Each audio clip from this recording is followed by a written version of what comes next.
જ્યાં ખેડૂતનું હિત થતું હોય ત્યાં બધી જ જગ્યાએ હું બધું જ કરવા માટે તૈયાર છે. મારો ઉદ્દેશ્ય માત્ર ને માત્ર એટલું છે કે ગુજરાતના ખેડૂતોનું હિત થવું જોઈએ. ગુજરાતના ખેડૂતો સાથે જ્યાં પણ અન્યાય થશે ત્યાં બધા જ સામે બોલતો રહે, એ સત્તા પક્ષ હોય કે વિપક્ષ હોય. જોકે આજે આપણે કોંગ્રેસને તો હું બહુ અપેક્ષા નથી રાખતો એટલે નથી બોલતો. બાકી જેવી રીતે પંજાબની અંદર આમ આદમી પાર્ટીની સરકાર છે છતાં પણ એને જાહેરાત નથી કરી, એવી જ રીતે કોંગ્રેસે કર્યું છે.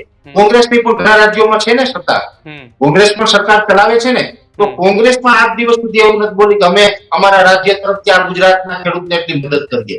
હવે આ કોંગ્રેસમાં આમ આદમી પાર્ટીમાં બહુ લાંબો ફરક ના રહ્યો, મતલબ એવો થાય.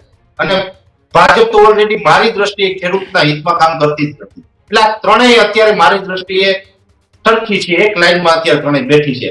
માત્ર ને માત્ર સત્તામાં આવવાની એક લાલચ છે, અને આ સત્તામાં આવવાની લાલચ હોય તો પરેશ ગોસ્વામી ક્યાંય મદદમાં નથી. ખેડૂતનું હિત કરવું હોય જ્યાં પરેશ ગોસ્વામી 100% કામ કરતા.